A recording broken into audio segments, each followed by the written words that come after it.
Welcome to Politically Basic. I'm your host, Kyle Campbell. As we always do, we're breaking down the basics of all political issues so that you get to decide. We have today on the show Seth Gehle. Seth is a motivational speaker, author of the book Strength Beyond the Shadows, Army vet, husband, and father of two. Having endured 16 years of childhood trauma, neglect, and abuse, Seth bravely transformed his pain into a powerful message of resilience and hope. Through his speaking engagements and writing, he inspires others to overcome their own challenges and find strength in adversity. We have a lot to talk about today on the issues of child safety, abuse, trafficking, and some current political events coming out of the UK specifically on these topics. Seth, thank you so much for being on the show with me today. Yeah, thank you. I appreciate you having me on. Yeah, it was great to see you at AmFest recently, and I'm glad that we met. I'm not sure you would have crossed my path normally, but I really admire and respect the work that you're doing, and really happy to have you here today to talk about some of those things. So thank you. Yeah, I appreciate it. Thank Well, you. yeah, we stick to the basics here at Politically Basic. Why don't we start off today with just asking you to share a little bit about your journey, what you experienced, and how that came to bring you to write this latest book that you've just written, Strength Beyond the Shadows.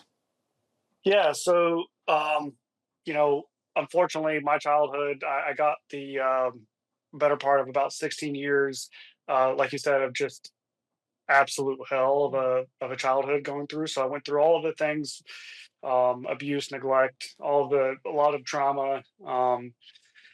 Single mother raising three kids.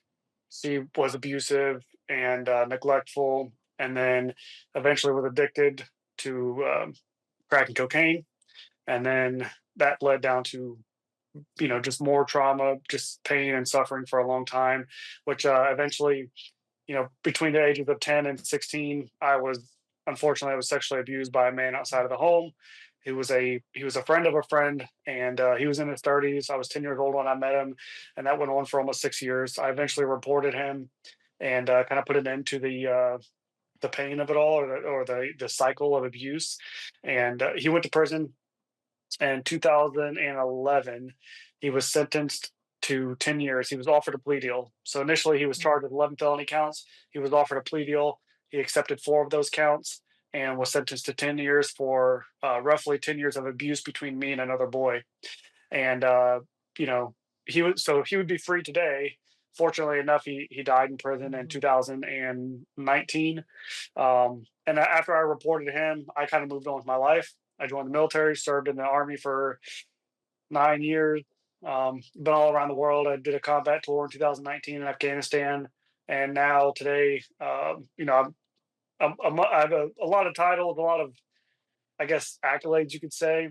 Veteran, husband, father, award-winning construction professional, um, ultra runner. I've run 7 ultra marathons, competed in jiu-jitsu a bunch of times, and so all of that has finally led me into publishing my book and becoming a motivational speaker, trying to help other people kind of get through life and inspire and motivate. Yeah. I commend you on pulling yourself out of that, being brave enough to share it, ensuring that your abuser was convicted and did serve jail time, even though that's a surprisingly short amount of time, unfortunately. And I'm sure you can speak with a lot of authority on the failures of our uh, judicial system in that way. But just really want to commend you on the way that you have um, done exactly what your book title says, brought strength um, forward in your life and used that pain to help others, to bless others. So I'm so sorry that you went through that. No child, of course, should experience even a fraction of what you did. I see a bunch of medals behind you. For those of you who are watching this, in addition to listening to it, what have you got behind you on your wall there? Yeah, those are just jujitsu and the ultra marathons that I've run. So I've competed in jujitsu a bunch of times. I mean, I'm only a blue belt. I've only been training for 2 years. Wow. So I've competed a bunch of times, and then some of those are the ultras that I've run. So I've run 7 ultra marathons. I ran a 100 miler in June of 2024. That was the last one that I ran, and then I officially retired from running ultras after hitting the 100-mile mark. So Wow. Impressive. yeah, yeah, thank you. That's amazing. Your body's probably gonna thank you too that you're not continuing to do that. Not surprisingly, the body after a certain age doesn't always enjoy all that.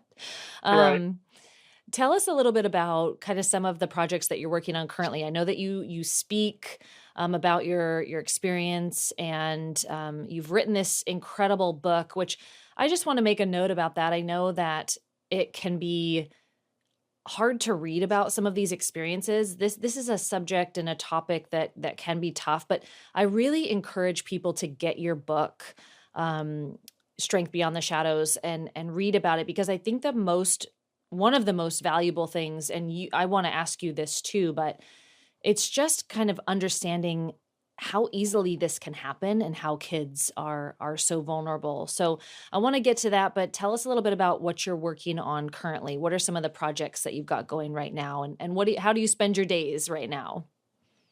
Yeah, so I mean, outside of my 9 to 5, I am working on, just trying to book more events to speak and travel and share the story. I share the story for many reasons. You know, my stories, I think, is sometimes it comes off as a survivor story, and which I guess it is, but when somebody goes through like some sort of traumatic childhood, right? We look at these people like victims or survivors, and so then we put them in this box. And I'm trying to break that mold for these people. Like, you are not a victim, you are not a survivor. Like, I would say you're a warrior. Like, you have overcome things that people do not comprehend or cannot understand, and there's a message behind that if you're able to articulate it. And so for me, when I travel and speak, my message is more than trauma and or childhood trauma, and specifically, sexual trauma or abuse and neglect, but it's about resiliency and overcoming adversity. Like, that's the message that I want to push, and kind of break that mold for people.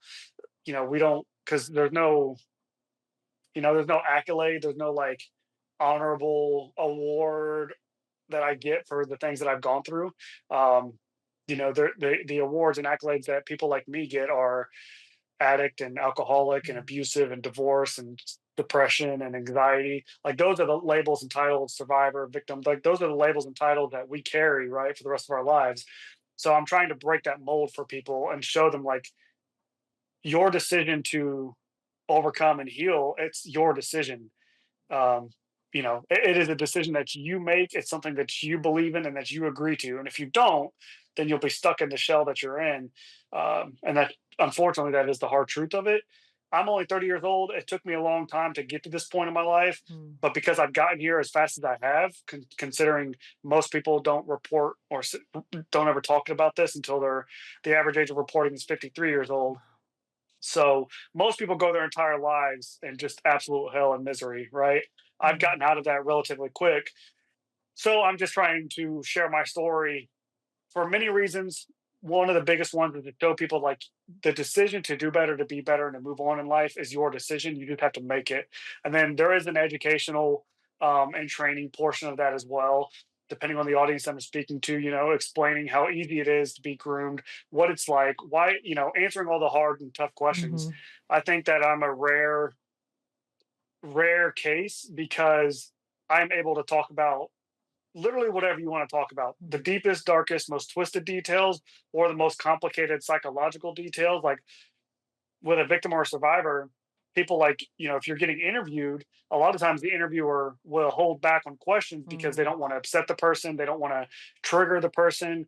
And I would think that most of the time the person that you're asking the question to is actually not as offended as the people who are listening to this conversation. So the people in the comment section will actually jump on your case more than I will. I mean, I would never do it, but the people in the comments will get more offended for me than I will. Therefore, we have this whole perpetual problem Mhm.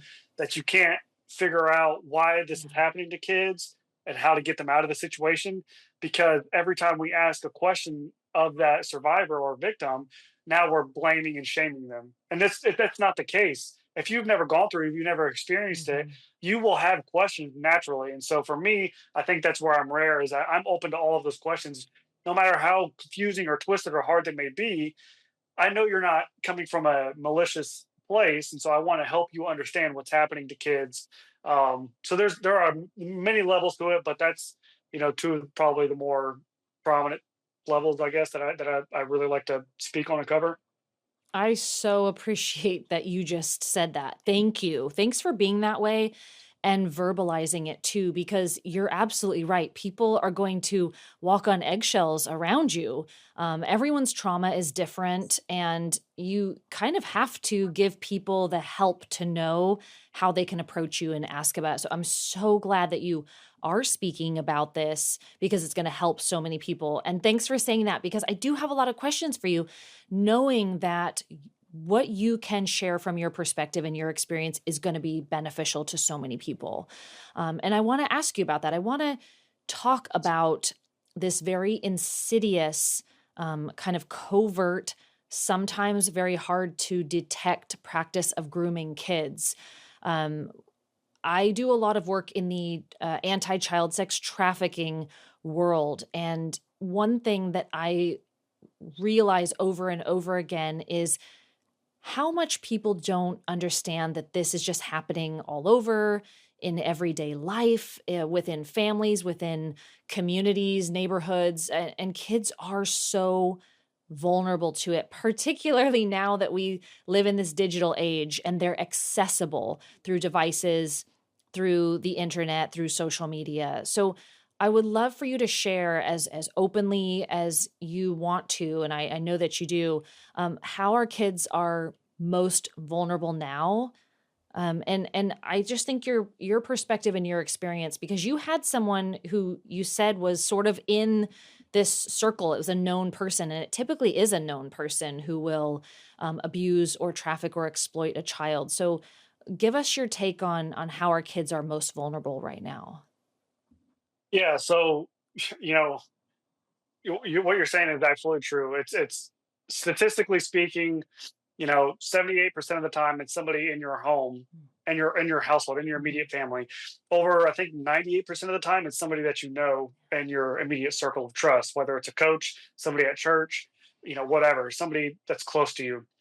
So it's not the man in the van, right? Everybody Mhm. thinks that when your kid goes outside, they're going to get snatched up off the sidewalk. That does happen, Mhm. but that is extremely rare, especially in comparison to the inverse of that, or the opposite of that.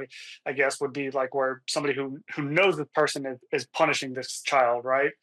Um, which makes it even harder to solve, because policy and politics and all of this craziness, it will certainly help, but the issue is inside the house, right? So when a child is without a father or a mother, or is in foster care, children in foster care, 7 out of 10 of them are sexually abused or trafficked at some point in their life. So even for me and my story, people are like, "Wow, I can't believe you didn't end up in foster care." That may have been even worse for me had I ended Mhm. up in foster care. The unfortunate nature and reality of this is, wherever there are kids, there are predators. Okay, that's just it. So when you go to the playground, when you go to schools, when you go to churches, when you go to um, online video games, right? That's like one of the biggest ones right now. Online chat rooms. Wherever there are kids, there are predators. Like the predator does not go to adult functions because they want children, right? And so the people that are in those organizations that are very close with the kids, they are the predators. And you know that is the unfortunate reality of it that people don't want to admit, right? So even as a father now, I've got 2 kids, and I am not comfortable with them being alone with my own family members and isolated rooms, or you know if that family member suddenly says, "Hey, I'd like to take so and so out on we want to go and hang out and have like a little whatever, like a little date or whatever," or when an adult, especially an adult that wants more and more isolated time with a child or your child, that's a sign, right? Now, because of our natural tendency to defend and protect our family members, we will let we'll let that happen, and because we don't think that our brother or our sister or our mother or father or grandma or grandpa is going to do anything weird to our child. And they use that, right? That is the wolf in sheep clothing. So even my abuser, when they manipulate and groom a child, they're not just manipulating and grooming that child, they're manipulating and grooming everybody in their circle. Okay. And it's like putting a frog in a pot of water and then turning it on, right? The frog will slowly cook and die. Versus if you throw a frog into the hot water, he's going to jump out. So what that means basically is, uh, if you go up to a child, if a child is approached by somebody that they don't know, and that person says something or touches them, the child is likely going to Mhm. react in a some sort of adverse way. They're going to be say, "Hey, whoa, what's going on here? Get off me!" They're going to go home, tell their mom and dad. But when mommy or daddy or uncle or aunt or grandma and grandpa are doing it, it's confusing to the child because the child trusts this person. The child knows this person, loves this person, not only does the child, but everybody around, everybody in that child's circle knows and trusts this person, right? And so then there's that level of trust, and there's that person abuses it. And in my situation in particular, my abuser, he um he would even joke with our other adult friends, not his family or my family, but we had other adult friends that we would hang out with. And I was 10, 11, 12 years old, and he would joke with openly to these other adults about what he was going to do to me. Dear Lord. And these other people would laugh and say, they would laugh it off, and then like it was some sort of joke, Mm, right? And I'm not mad at those people. You know, they're it's called the bystander effect, mm, and it's the same thing. It's very similar to what happened in New York with the lady that was set on fire in the subway. People are standing there watching, and they're it's mind blowing what's happening. Like, if you've never been in that situation, it's very hard for you to sit back and say, "Why would you do anything?" mhm, It's called the bystander effect, and it's part of it is like it's so unbelievable. You're almost telling yourself that's not actually happening, mm, and it's a form of gaslighting as well. And so what these people do is they're basically putting your hand in the water, or excuse me, they're sticking their hand in the water, right? So when the man would say those things about me, he would start off like real gentle, right? And it's just kind of like, hey, let's see how these people react to this. And if they don't react, it's like, okay, well, now I can go a little bit deeper. Now I can go a little bit warmer. Now I can get a little bit more severe. Now I can get a little bit worse, right?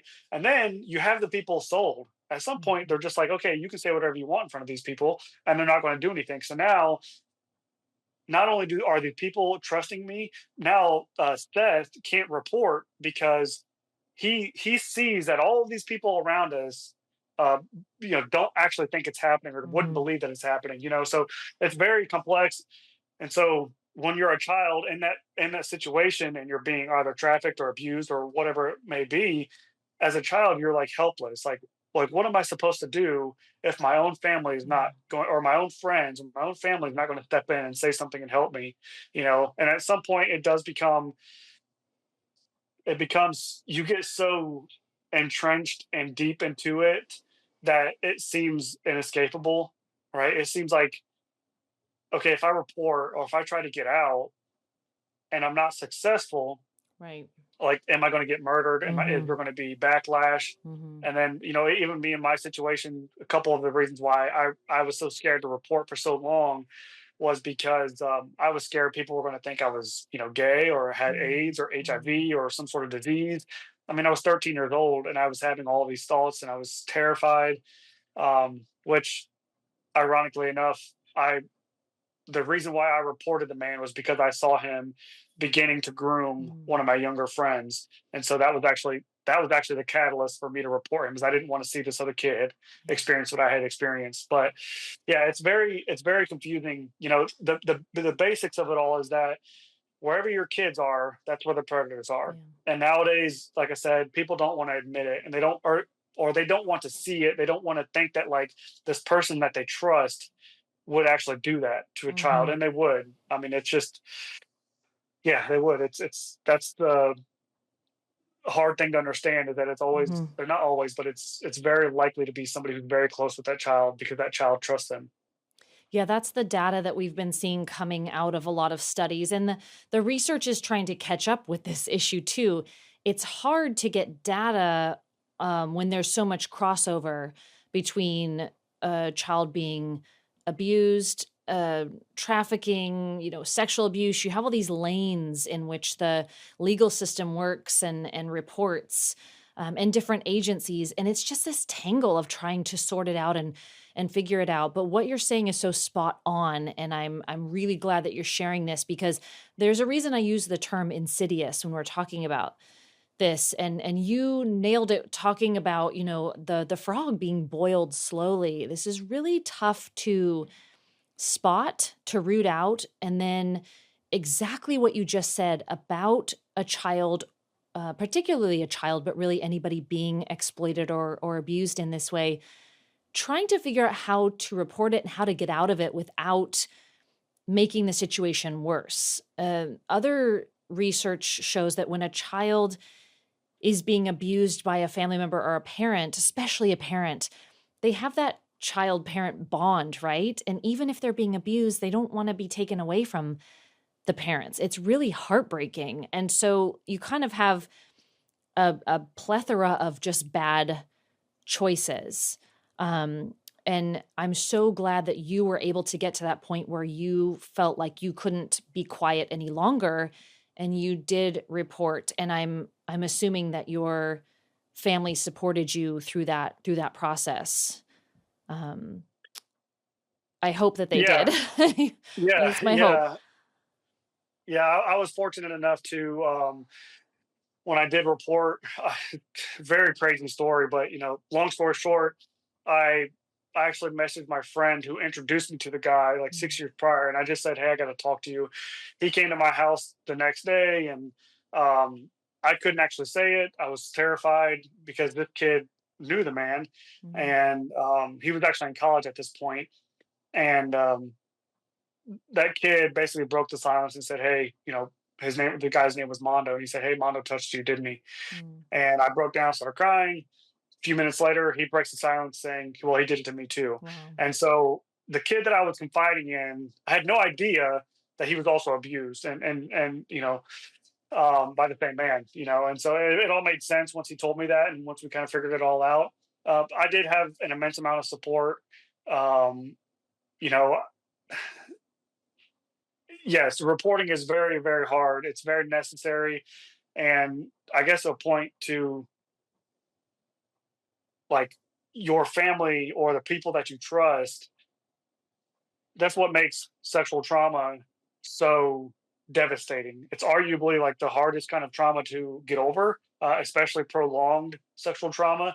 The reason being is because it's like I said, it's likely somebody that you know or Mhm. it's somebody in your family, right? So the same person that violated you and abused you and did like the most inhumane things that you can do to a child is the same person that taught you how to read, the same Mm, person that made your cereal in the morning, taught you how to throw the football in the front yard. So as an adult, when you think about all of your memories as a child, your brain can't sort out like the good and the bad. mm, Your brain just has memories of this person, right? So if you see a kid throwing the football in the front yard and you're like, man, I remember when I was a kid throwing the football, and then it brings back this memory of dad, who dad used to abuse me, or whatever it was, right?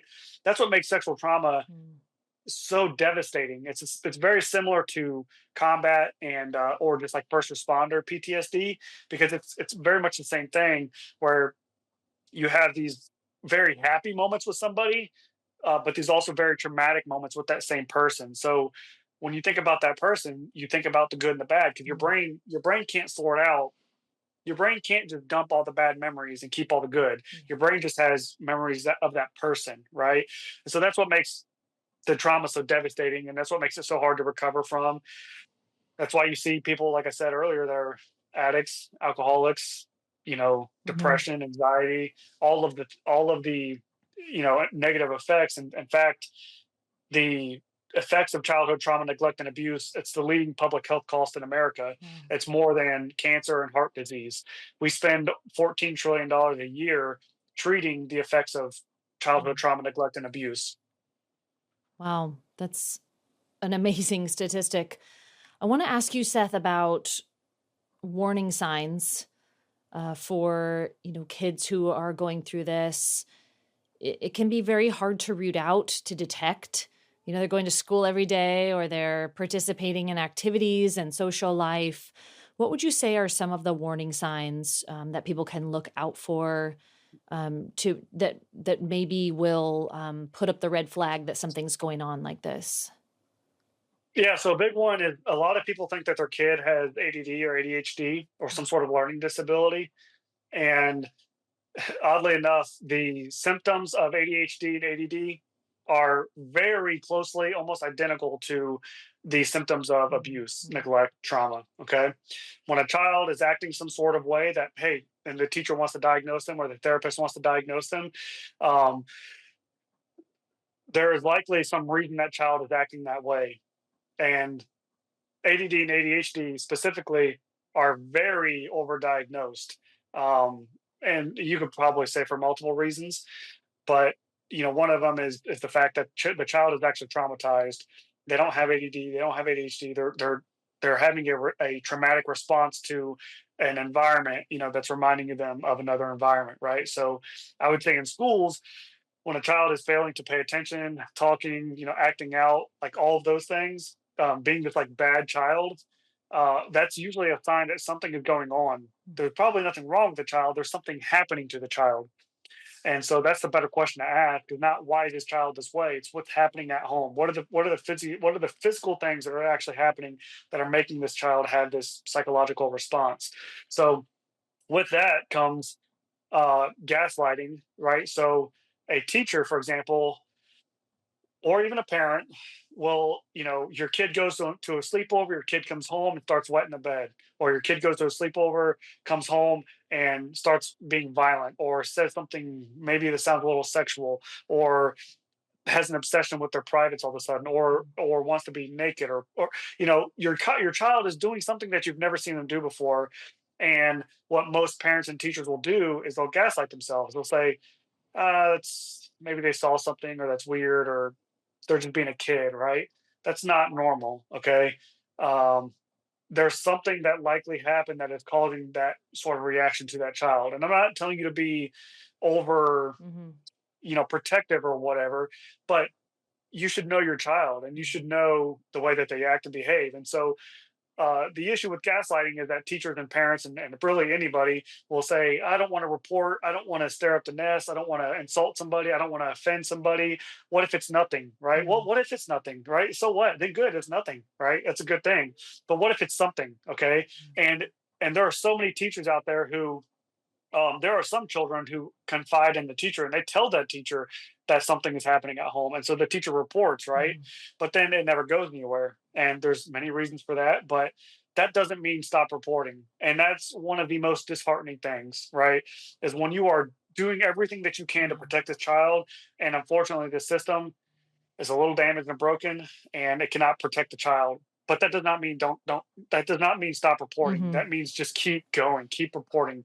So there's a lot of different behaviors that a child will have, wet in the bed, Mhm. violence, sexual things, and the ADD, ADHD kind of symptoms, not being able to pay attention, not being able to focus, being very lack of impulse, right? Doing things without even thinking about it.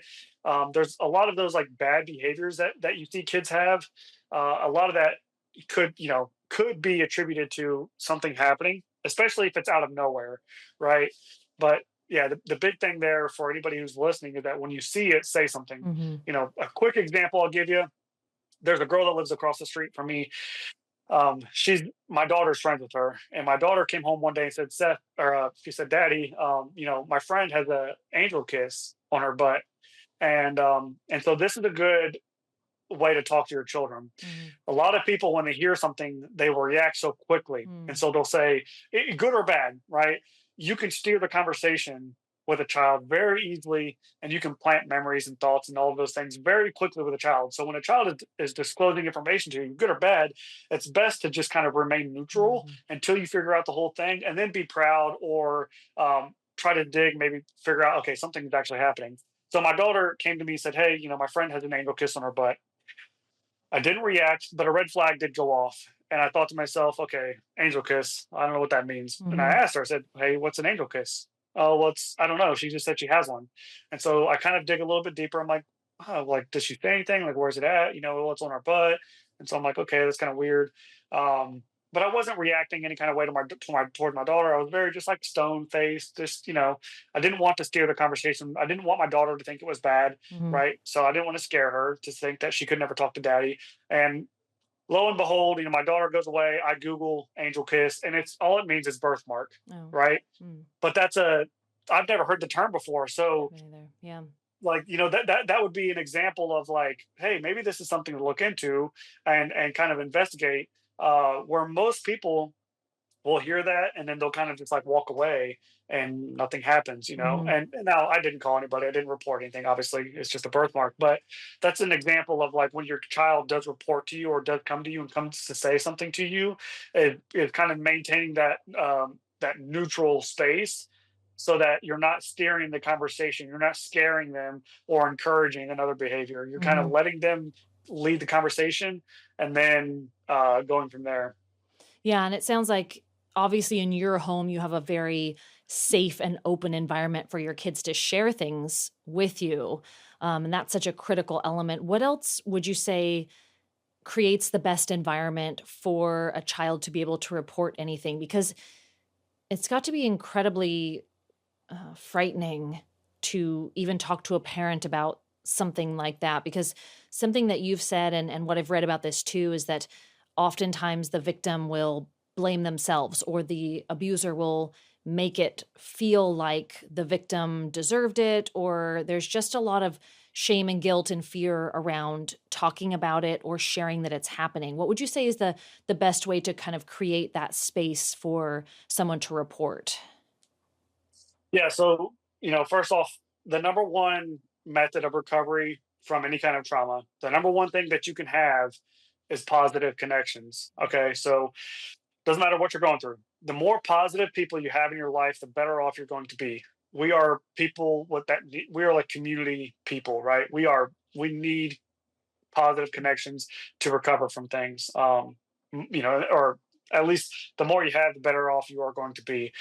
So there's a lot of research and studies in that. So with that being said, I would say not only parents, because statistically speaking, it's likely somebody in the house, it's likely a parent or somebody close. So those first responders, I'll say, like teachers or people in the churches or wherever the kid is at, coaches, right? Those first responders for children, the first layer of protection, this would go out to them as well. So parents and that first responder to children.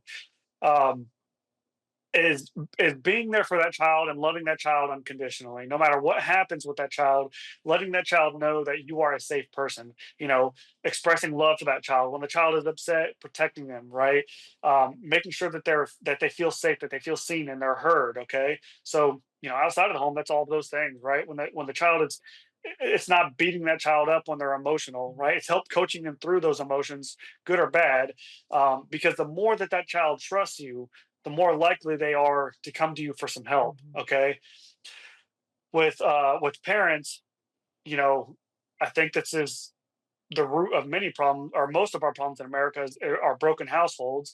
And even if you have a mother and a father in the house, there's so much neglect Mhm. to a child that it's just incredible. Especially now with technology, all the parents are on their phones all day long. They don't look at their kids. They don't talk to their kids. They put their kids in front of screens. As young as a month or 2, 3 months old, and Mm. so when their child is neglected, they're not going to want to come and talk to their parents. Like they don't feel that connection. And as a child who's developing, the most important thing you can do with a child is talk to them. The most important thing you can do with your children is talk to them. I was just talking to my 6-year-old last night about the 4 agreements of life, Mhm. which is like some very high level psychology and like emotional intelligence things that she has no idea what the hell I'm talking about. But I talk to her like that because I want her to know that like she's a part of this household, right? So when we go to dinner, we don't have tablets. If we Mhm. even we go to a restaurant, my child is a part of the conversation. She's not told to shut up. She's not told to, go play or leave the adults alone. If she comes into the room and she has something to say, then I'm like, hey, wait your turn. But then, okay, what do you have to say? And then I talk to her just like I would anybody else. And so many people don't do that with their Mm. children And even at the dinner table, right? It's like put the screen in front of them so mommy and daddy can talk, or put the screen in front of them so that daddy can watch TV, or it's like push the child away so that I can do what I want to do. And we've gotten away from like being a parent. I think we have a lot of adults with kids. And when you have adults with kids, the children are trying to figure out how to navigate this space on their own. When they can't go to mommy and daddy and say whatever they want to say to them, whether it's can I have a piece of candy or can I go outside or this happened or that happened, when a child is scared to just approach the parent or embarrassed or ashamed because the parent's just going to tell them to shut up or go away or I'm busy, I'm busy, I'm busy, or they got the phone in front of their face and they're looking, scrolling through their phone while the child's right in front of them. Like those are the things that's preventing your child from coming to you for help and support and Mhm. reporting, right? So I would say engaging with your children, connecting with your children, and letting them be a part of the conversation, listening to what they say, valuing their input is what is going to help build that relationship of trust for them to confide into you. Or if you're a first responder to that child, a teacher, coach, whatever, for Mhm. that child to trust you enough to come to you for help. Yeah, absolutely great advice. And while I've got you, I want to talk about the media aspect of this. So, when the movie Taken came out, I think that changed a lot of things in this conversation nationally for us. People weren't really talking about trafficking or talking about some of these issues. The movie came out, it was a huge success and hit, but in a lot of ways it did good, and in a lot of ways I think it did harm in understanding what's happening here at home. Same thing with the movie Sound of Freedom. Okay, Hmm. excellent film. So grateful for people who are in that fight and protecting kids.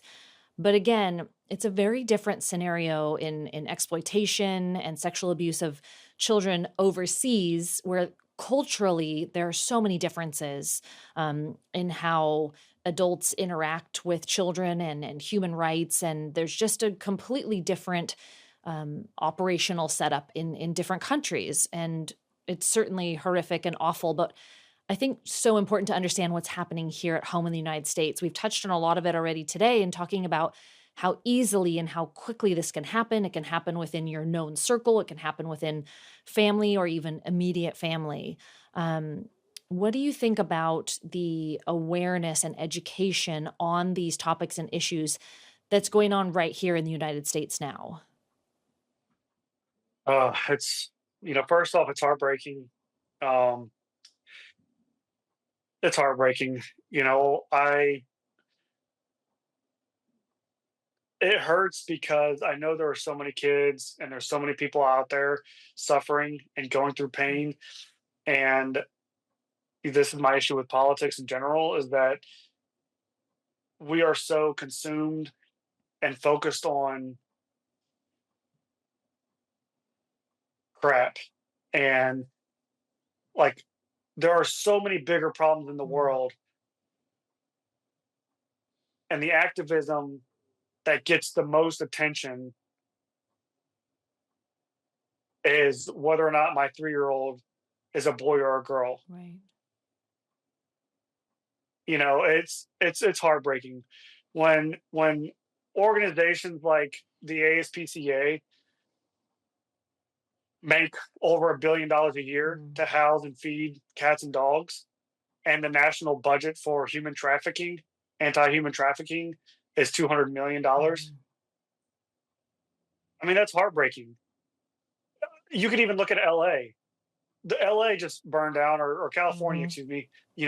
This big ass fire in California, and I love cats and dogs as much as the next person. I get it. But you are out of your mind if you think that I'm going to fund anything to do with cats and dogs when human beings and mm, children don't have homes. And you have people in the world that are using this opportunity to raise money for cats and dogs. And so, you know, I don't know. I just it's offensive to me. It's just offensive. yeah. It's offensive. It's There are so many people out there that are struggling around. I mean, it is the leading industry in the world. Human trafficking is the leading industry in the world. Mhm, Labor, mhm, whether it's labor trafficking or sex trafficking, it's the biggest industry in the world.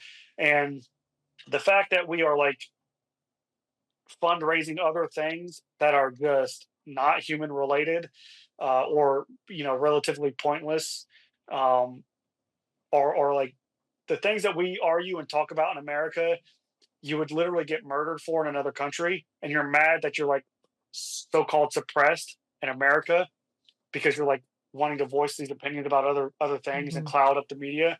It sucks.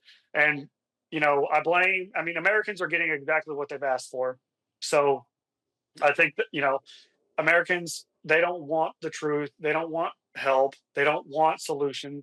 They want like drama and freaking BS. And they want people yelling and screaming on TV shows and calling each other idiots. Like that's what they want. Mm. And that's what they've gotten. And America is like slowly, like especially with the news media and all that stuff, it's just a reality TV show, you know everybody has something negative to say about everybody instead of coming together and like freaking figuring out the dang problem Mm. with the country or people or these like trafficking issues. Well, no matter what it is, the whole country is obsessed with just drama, and it's poisonous, right? It creates this like resentment and hate that everybody has for everybody.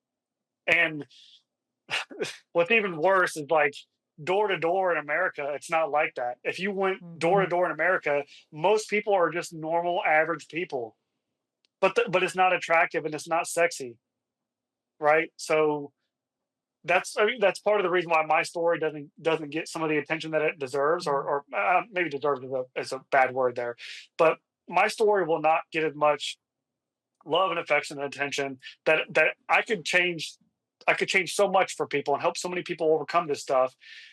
But I'm not an actor. I don't put on a face. I don't put on some sort of fake false opinion for anybody, for Mm. anything. Whether it doesn't matter who's interviewing me, what show I'm going on, or whatever it is, I am who I am. And if you don't like it, you don't have to air it. I get it. That's fine. But so many people are obsessed with this like false reality. And I think the news is a big piece of that, which is, Mhm. why you see so many podcasts now that are like like the more reliable agency. But even with that, when something comes out, there's so many takes and so many people giving opinions, and there's so much bias, like clear bias in what's being reported, that I don't even watch it. Like I look at it for 2 seconds. Okay, I see the bias in it. I'm not listening to this. Like, I don't think that anybody is 100% right or 100% wrong. I think that they're gray in almost everything. Mm. And if you can't admit that, well, I think that you might be part of the problem. I think that there are some things that are, yes, that is 100% wrong. Obviously trafficking and abusing children and all those things. Yeah, those are easy things to say that's 100% wrong. But for the most part, I think there's some gray in the middle of it all. And if we can't get on the same page with one another, whether you're left or right or in the middle, um, to like come to solution, we're just on a slippery slope. Mhm. I don't think it's as bad as the media makes it out to be. Like I said, if you go door to door in America, most people are just normal people just trying to get by. But it's the loud few that makes that it's the loud few that is scaring the Yeah. population and scaring the world. And those loud few could be using their loud, ignorant voice for something more positive Right, right. than transitioning children, for example. So Yeah. Well, no, you make an interesting point. I think you're spot on that this should be easy for both sides or for every person, not just in our country, but around the world to agree on that we shouldn't be abusing kids, that we should protect children, that sexual abuse and child sex trafficking or any trafficking is wrong. And this has really been a real head scratcher, Seth. I want to ask you about this because um, you now advocate in this arena. I have worked and advocated in a similar arena for a very long time. And I always say that. I say, this is an easy win for everyone. Legislation that protects kids. And we're watching this play out in such an upside down manner right now in the UK with what they call grooming gangs, which I personally find to be an offensively mild term for what's happening over there. They call them grooming gangs, but really it's rape of children. And their legislative bodies are voting on whether or not just to investigate if it's happening, and they're voting against it. And everyone here correctly is having a shocked response, but we've experienced it here in the United States too. We are missing at a minimum about 500,000 children in this country Hmm. from children who have been lost or misplaced, or we just cannot locate them, who've come across the southern border predominantly. But outside of that, we know there are children missing, and nothing good's happening to them. And it doesn't seem like we're super motivated to be putting forward resources, investigations, legislation to change that. Why do you think something that should be so easy that everyone should agree on just stalls every time? Why are we not getting anywhere in protecting our kids here? Well, it makes you wonder. It makes you wonder why every politician or whoever has any sort of influence in that world is not going crazy about stopping, like, quite literally the most inhumane thing, right? I think that there's a lot of things. There's probably two or three really big issues that we have. I think the healthcare industry is potentially one of them. Um, maybe a couple other things, but like, to prevent the abuse and trafficking of humans, and even more specifically children, but I mean all humans, truly, like, the fact that people are not just going nuts about stopping that, it makes you wonder why not. It makes you wonder who's making money off of it. Mhm. It's the biggest industry in the world. It's the same reason why the health industry does not get touched, because it's one of the biggest industries in the world. It's one of the biggest ways to make money. You diagnose child with condition, perform surgery on child. 15 years later, or 10, 15 years later, the child needs medication for the rest of Mhm. their life. Maybe they need another surgery to go back, or whatever the hell, right? So there's just more money that's just into it, right? The trafficking thing, it's the same thing. Who's to say that the people, the cartel, or whoever's running these organizations are not coming across and saying, "Hey, politician, here's $10 million. Mhm. Keep your mouth shut." And these people, I'm not, I try not to get down the rabbit hole with that stuff. I Yeah. try not to be like a conspiracy theorist, but it makes you wonder, like, who's behind this crap. And there's so many people that are in the NGO world of saving trafficked people, and they're getting out of it because it's exhausting and they can't do anything. And the people that are, example being like the border situation, you're letting all these people come across the border, and then all of these kids are taken from their parents, and where are they going? Like, we don't even know where they're going.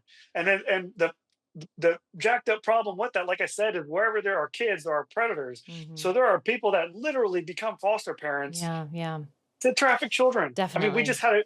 we had a case here in Georgia where two men adopted two boys, Yeah. and raped them, and they got caught when they were trying to sell them, Mhm. and Mm. it's just, it's heartbreaking. I don't understand why, when something is brought up, anybody would vote negatively against it. We're putting people in prison for life for, like, smoking weed, Right. and Yeah. so No, I think it's we're just having a crazy. hard time wrapping our minds around it, right? Because we know that there are bad people out there, but this is America, and that just doesn't happen here. But it is happening, and it's growing, and it's running Yeah, rampant. And so one of our issues, that I think is one of our biggest problems, is it's just much easier to go stick your head in the sand and think, I don't want to hear about this. If it's happening, that's awful. But I just can't handle it. I'm already about to break because my life is hard and there's so much sadness in the world and so many difficult things to already deal with. I cannot put on top of that thinking about children being abused in this way. And the bad people who are doing it, and it is really happening and growing, are like, great, don't worry about what we're doing. We're gonna keep doing it. It's big business. You're exactly right. Drug trafficking and weapons trafficking used to be the top kind of global industries. And now it is human trafficking, because it makes so much money. You can do it covertly. It's tough to detect. It's tough to bust people on it. There's an endless supply of people to traffic, and one person is worth, used to be 150,000 a year to any given trafficker. I can only imagine it's much more now. So it's so nefarious. It's so evil and wicked. And I think that we need to see more awareness, and we need to be those people who are screaming the loudest and putting the pressure on our elected leaders to kind of shine the light on this issue. So I'd love to see you start getting out there more. I will join you. I will support you. But I think you're a great voice for protecting kids and helping to break down this problem, and help us understand it better and how it happens better. The internet and these devices have really opened the door for vulnerabilities. How do we best combat that? You mentioned gaming, and gaming is such a predominant industry now, and so many kids and even adults are using it in their day-to-day lives. I've got kids too. I see um, how easy it is, and I'm very restrictive when it comes to video games or any kind of app that the kids are playing games on, and I'm right there and I'm watching, because I know that like Roblox is so popular, right? And then people can reach out so quickly and start inappropriate conversations and start the grooming process. How do we combat this with the predominance of um, the accessibility to kids in this way? Well, it all comes back to the household. You have to raise we need to get back to like mom and dad raising kids the right Mm, way. Um we like I said, we've gone from parenting to like adults with children and not realizing the responsibility for these children. So people would much rather have kids so that they can buy them cute baby clothes, take pictures of them, and put them on Instagram, and their child is this like little mm, model for them, right? And their child is their best friend now. Their child is not this responsibility. Like that little person is depending on you to help them get through and grow and be raised right and develop and learn and be emotionally capable and intelligent, um, enough to survive on their own, right? Um, there's an interesting concept with a book I just read, and they basically talk about the average adult has the emotional capacity of about a 9 to 12-year-old. mm. Um, it's because we have stopped reading, we've stopped trying to grow, we've stopped trying to learn and develop, Mm, and because of that, our children are suffering the mm, consequence, right?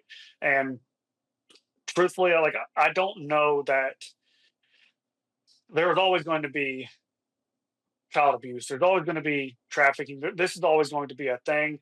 The best thing that we can do, I think, at this moment is like protect our own and protect, mhm. do the best that you can with your own children.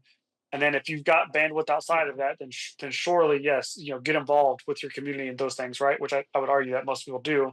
But um, your kid, you have to protect your kids Mhm, from the online threats. Like I said, anywhere your kids are, that's where the predators are. mm, So you have to be careful. I would not let my kids online video games. I would not let them, you know having phones is like this big thing now, and so many parents are like, my child will have a phone because my child needs to communicate to me. And while I understand their point of view there, um there needs to be like massive restriction, and mhm. people think that they're like violating their child's privacy when their child's 15 years old or they're 16 years old or they're 17. It's like, no, like that kid lives in your house under your roof, you're paying the phone bill, like Yeah. you are trying to protect your child. And is it going to make your child upset if you go through their text messages? Sure. Okay, that's fine. It's part of being a parent, right? We are so consumed with like, I don't want to upset my child and I want my child to be happy. And so this instant gratification, so we give them what they want and not realizing that we're just setting them up for failure Mm, by, giving the world access to your child. You're not giving mhm. your child access to the internet. You're giving the internet access to your child, and the internet will do what it does. It'll find your child, Yeah. and it'll run its process. It'll run the game. So It just comes. That's what makes it so tough, even with Mhm. policy and politics, is that it comes back to the house, and people don't want to accept accountability. Like we will sit back and blame the government and blame the system and blame bad people Mm. forever before we realize that people are having children irresponsibly. They're not ready to raise kids. Therefore, that child grows up in a traumatic or neglectful way and just repeats the cycle. That's the unfortunate part, is that so many people don't want to accept the ownership and the responsibility that you, the common household, is making the mistake, right? The Mhm. government, if the government, the economy sucks, and you can't pay your bills, I'm sorry, but that's your problem. That's not the government. Now, if it sucks, you've got to make adjustments. Like that, like this is like a simple comparison, right? The economy sucks. Okay, make living adjustments. Stop going to the movie theater. Stop buying designer clothes. Stop buying freaking steaks for dinner, right? You have to transition and make some adjustments in life. And whether that's your fault or not, it's your responsibility. Okay. So it's the same thing with freaking raising kids and trying to protect your kids. You know, it's your responsibility for that child to grow up and to be a Mhm. freaking productive member of society. And if you don't protect them and raise them the right way, they're going to perpetuate the problems that we have today. So, Yeah. Excellent advice. Would you recommend the Army for anyone? Now, you're an Army vet. You were at Fort Bragg, right? yeah, first Yeah. duty station was Fort Stewart, Georgia. Then I went to Fort Bragg, North Carolina. What do you think? What do you think now? Would you, if one of your kids wanted to go into the armed services, when they can, when they turn 18, what would you say? If that's what they want to do, then I fully support not any but most decisions. I think that serving the military, it was certainly the best thing that I ever did, for many reasons. It gave me foundation and structure and mentorship and all of those things when I needed it the most. I think the military is a great thing for those who accept it for what it is. I Mm. was a young stupid kid, and so I went into this machine thinking that I was going to change the machine, and the machine runs and turns. And if you try and change it, you'll get chewed up and spit out the other end, right? But if you go in there and you allow the system to do what it does, I think it can really mold you and make you Mm. a great person and set you up. Get your Yeah. college paid for. You can go buy a house. The military does a lot of good for people. Um, Obviously there's some things that are happening or that have happened. I don't know what the status of it is now, but with a lot of the gender stuff and Mhm. um, you know I think most Americans don't realize what it takes to win a war and Mm. how brutal war is, and so we're so focused on, much like the LA fire department chief or whatever is like. I don't know if you saw that, but um, the DEI. Mhm. It's like it's basically a fat, I think, lesbian. I don't know, who was on an ad of some campaign of some sort Right. of like like Mhm.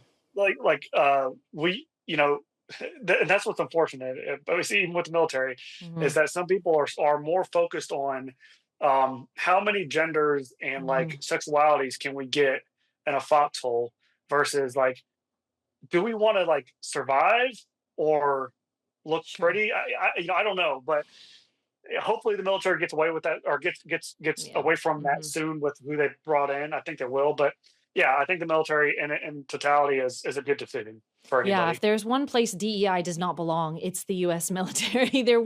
Your one job is to protect, the country and Yeah. the people who live in it. Yeah, I think you're referencing that, woman at an ad campaign for LA Fire Department, and who was basically in an interview saying, "Well, I can't carry your husband out of a burning building. That's his bad for getting himself into that position." It's like, "No, no, this is the job." And we have the best of the best firefighters here in California. We're right here, of course, paid such close attention, and we've suffered through horrific fires here too.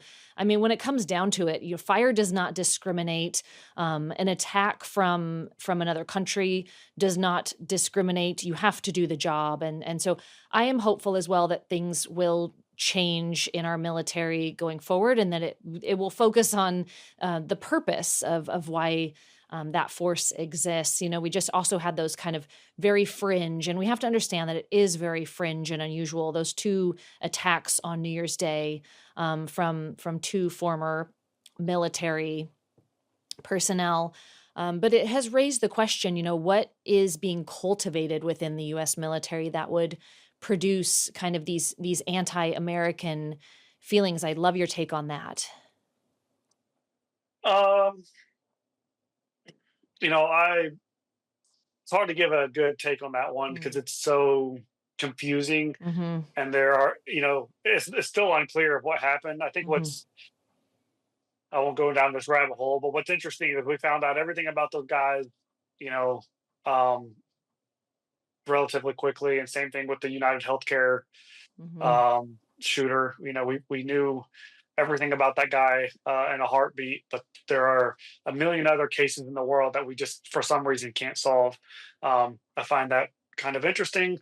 But, anyways, I think that what happened likely with those guys is they were probably suffering from some level of some sort of disorder, some Mhm. sort of mental health condition or break or whatever. And they fell victim to, the powers that be.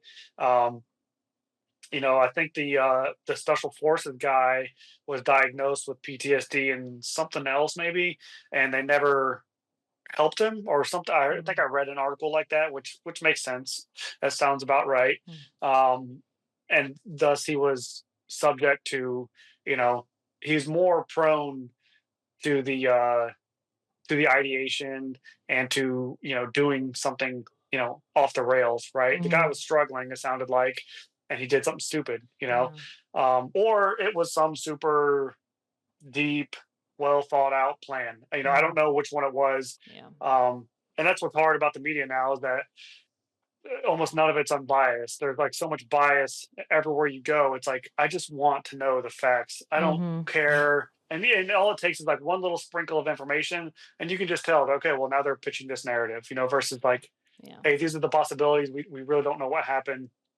So it's hard to speak on those like intelligently, I guess, because Mm. it's so freaking confusing and clouded at the moment. Do you think that the US military needs to do a better job of providing mental health help to current members, and those who've served? Yeah, I think the military and first responders in general. Mm. The military and first responders are it's a service industry, so you're obviously not going to be paid great. Um, with that, there's like little to no support from the public, Mhm. or so it seems, anyways, right? I think the military gets more, but particularly the first responders. God forbid a cop, you know, steps on the wrong freaking crack in Yeah. the sidewalk. Yeah. He's going to be crucified.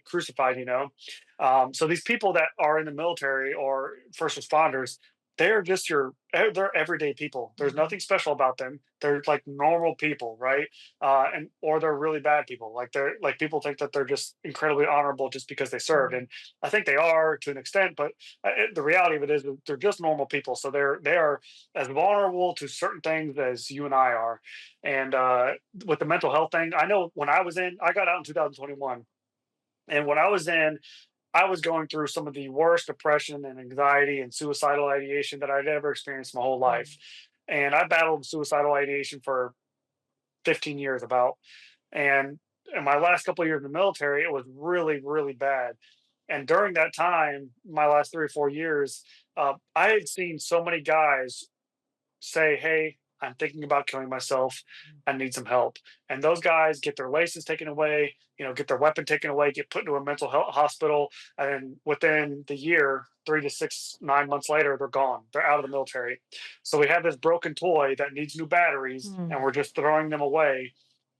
That's how it was when I was in. I don't know Mhm. if it's any different now, but when I was in, if you told anybody that you had a problem, like you were like crucified, especially if you were in the infantry. I was in the infantry, and you're like these rough and tough guys, and you signed up to kill and go to war and go to combat. Like, what do you mean something's wrong with you? Like, God forbid something was wrong with you, because they were going to punish you for it, instead of just getting you the help and being like, hey man, I get it. And regrettably and admittedly, I was one of those people. I was one of those leaders who punished guys for being Mm, weak. mm, And it was out of my own insecurity, mm, right? As a man, all the things that I had been through, my own insecurities were what was causing me to punish these people, punish these men, or berate these men for simply asking for help. And I was a part of the system doing that, you mhm, know? mm. So I don't know if it's gotten any better in the last 3 years, but that's how it was when I got out. Wow, I'm so surprised by that. We were just talking about cultivating this like safe environment, for people to talk about something tough happening to them. And here we have the US military. And of course you're going to need to talk about it. You're overseas, you're in Afghanistan, you're fighting, you're having to gear up even if you don't actually follow through with it, but gear up for potentially being in a combat situation or a, loss of life situation or an injury situation that will change the trajectory of your life forever. And that's heavy stuff, whether you're actually seeing it through and it happens or whether you're just preparing for it. I'm really surprised by that. I do hope it changes. We were just talking about the fires, and something interesting happened here in 2017 and over to 18. We had one of the largest fires to date in California. What made it so much worse was that it rained heavily right after the fire. And of course, people now and through these LA fires have been saying, I just heard it the other day, pray for rain, right? And that's good, but you don't want a lot of rain. And we got a lot of rain. We got what they called a microburst. And when you get a lot of water on burn scars like that, you get mudslides. They were Mm, so devastating. You can see the Montecito mudslides. If you look it up, it was so devastating. It literally swept with tremendous force. I mean, the physics of this are just really mind boggling, swept people out of their homes, out of their beds, from the mountains to the ocean. I mean, some of the most traumatic, horrific things that you can imagine. 23 people died, and our first responders, who are incredible, who had just fought one of the biggest wildfires, if not the biggest one at that time. They were exhausted. They've been battling this thing for a month. It kept growing. They're depleted, they're done, they're devastated. They've seen, structures, homes burned to the ground, people die, everyone evacuate. And now here comes this mudslide and they're pulling bodies out of the mud.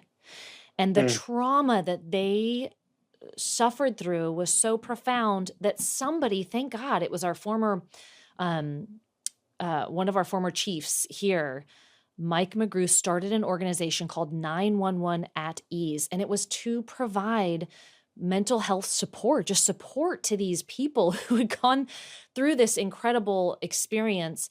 And we don't always think that, right? We don't always look at people and think like, okay, we expect you to be human. You talk about people in the military just being regular people. We sort of have this idea in our minds that you're superhuman and that you don't need help. And this resource really helped a lot of those first responders to cope with what they had seen. And I think it's a tremendous need in the military. I'm glad that you're sharing that with us because I don't think that regular people who don't go through a military experience or within their family even understand how difficult it is for people to express any difficulty that they're going through. So I appreciate you sharing about it, and I do hope very much that resources can be brought forward. And again, that environment of being open, cultivated there, because I think it will make a tremendous, tremendous difference. I appreciate so much of what you're sharing, Seth. Our time has gone by so quickly, and I've only got you for a couple more minutes. But just kind of closing thoughts from you, the biggest message you want to share from your book, Strength Beyond the Shadows. I hope people get it right now. Go on Amazon and order it and read it. And really, I know that you're going to have so many takeaways from it. But kind of closing message that you want to leave with the listeners today. yeah, I think, everything you do matters. Every little thing you do matters. Like you have no idea the impact that you can make on somebody or something in your life or somebody else's life, just to be there and support and, everything matters. Everything you say matters. Everything you say to yourself matters. For those who are struggling and trying to figure out how to get out of that hole, that place that you're in, it's going to take discipline and consistency. You're going to have to be disciplined about what you want to do. If you Mm, want to be happier, you're going to have to be disciplined about that. You're going to have to do things that happy people do. What do happy people do? They smile, they mm, get outside, right? They exercise, they eat right. They talk to people. It takes discipline and consistency. Whatever you want to do in life, it takes discipline and consistency. That is the secret, right? It's two pills that you got to eat every day. You know, it's not this pixie dust. Like nobody's coming to save you. mm, Um, the world in general is not concerned with your problems, but your problems can help other people. mm, The way that you've navigated life can help other people get through, whatever it is that they're going through. And that's why I do what I do. I don't share my story because it's some sad, heartbreaking story. It is heartbreaking and to an extent, but my story is meant to be inspiring. And like, mm, what a tragedy it would be to go through all of this pain and suffering mm, for anybody to go through anything that they've ever been through and to suffer and endure and not get something out of it on the other end, right? Like mhm, what a tragedy that would be for it all to be for nothing. I went through all this pain and suffering and all this for nothing to happen on the other end. So I would encourage those, even if it's just happiness, even if just happiness and peace is what's on the other end of that, go and get it. But that takes, like I said, discipline and consistency. Those things to be happy, it sounds maybe woo woo or weird or crazy, but just working on your smile, like that's what happy people do. They smile and they talk to people. So go practice those things and be consistent. I'm not special. I just was a little bit more disciplined and mm. consistent with my journey of healing and overcoming adversity than most people are, which is the reason why some might say that I'm inspiring or motivating to some level, right? You know, I'm doing my best to change the world. I think that I have. The thing with that is you will not see the fruits of your labor. I will not get to see what happens in Mm, 50, 60, 70 years from now. My name will be forgotten. People will read my book, they'll throw away my book. Seth's name will come and go. But the impact that I have left and that anybody can leave, um, it is truly incomprehensible. There's no way you could understand the impact that you have. So go and do the thing. Everything you do matters. What you say matters. Make the impact. Be disciplined and consistent about it, and find your peace at the end of it all. mm. So Very well said. And I commend you on your strength and taking something horrible and painful and tragic and using it to help others. So thank you for the work that you're doing. I'm very glad to know you and look forward to just continuing to see what you do with your life, and just appreciate you so much, Seth. Thank you for coming on the show with me today. yeah, thank you so much. It's always an honor. I appreciate you. This was a fantastic conversation. So thank you. Yeah, thank you. And thank you all so much for joining us on this episode of Politically Basic. We're committed to breaking down the basics so that you get to decide. Be sure to check us out at politicallybasic.com and follow us at Politically Basic so you don't miss an episode. We will see you next time.